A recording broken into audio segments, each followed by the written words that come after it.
আসসালামু আলাইকুম ভিউয়ার্স, আজকে আমি বানাবো ইলিশ পোলাও। তো প্রথমে এখানে নিয়ে নিলাম 2 চা চামচ আদা বাটা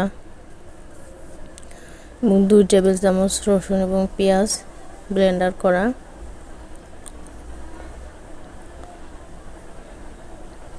1 চা চামচ জিরা গুঁড়া, 1 চা চামচ ধনিয়া গুঁড়া, 1 চা চামচ হলুদ শুকনো মরিচের গুঁড়া, আর এখানে দিয়ে দিব হচ্ছে বিরিয়ানির মশলা সামান্য পরিমাণে, আর পরিমাণ মতো লবণ দিয়ে মশলাগুলো একটু মেখে নেব। মশলাগুলো মাখানো হয়ে গেলে এখানে দিয়ে দিব পরিমাণ মতো তেল।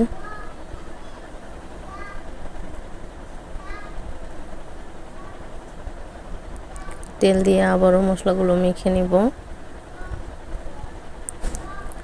ভালোভাবে তেলের সঙ্গে মশলাগুলো মেখে এখন এখানে দিয়ে দেব একটু টক দই। টক দইটা দিয়ে আবারও মশলার সঙ্গে মেখে নিব। মাখানো হয়ে গেলে এখানে দিয়ে দিব ইলিশ মাছগুলো।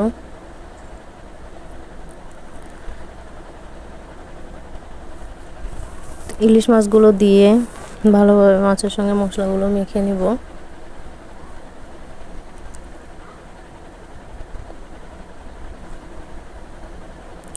মাখানো হয়ে গেলে এখন একটা চুলাতে বসিয়ে দিয়ে রান্না করব। তো এখন মাছগুলো একটু উল্টে নিব।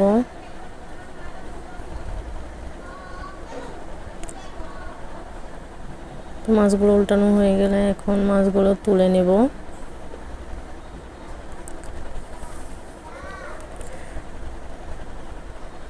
মাছগুলো তুলে নেওয়ার পরে এই মশলার মধ্যে এখন দিয়ে দিব ধুয়ে রাখা পোলাওয়ের চাল।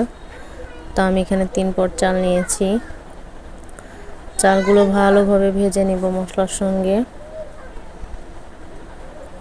চালগুলো যত সুন্দর করে ভেজে নেব তো পোলাওটা ততই ঝরঝরে হবে। তো এখানে চালগুলো আমি খুব সুন্দর করে ভেজে নিয়ে তারপরে এখানে 3 পট চালের জন্য 6 পট পানি দিয়েছি, গরম পানি দিয়েছি আমি। তারপর এখন এখানে দিয়ে দিব কুচানো গাজর আর হচ্ছে কাঁচামরিচ আর পরিমাণ মতো লবণ দিয়ে এখন পানিটা শুকিয়ে গেলে আবার একটু নেড়ে চেড়ে একটা ঢাকনা দিয়ে ঢেকে দিব আর চুলার আঁচটা ডিম করে দিব। তো এই তো আমার পোলাওটা হয়ে গেছে। আসলে আমি যখন মাছ দিয়েছি ওই ভিডিওটা স্কিপ হয়ে গেছে, তেমন কিছু না, সব কিছু তো দেখিয়েছি। শুধু পোলাওর উপরে মাছগুলো আর পেঁয়াজ বেরেস্তাগুলো দিয়ে দিলেই ব্যাস রান্নাটা কমপ্লিট।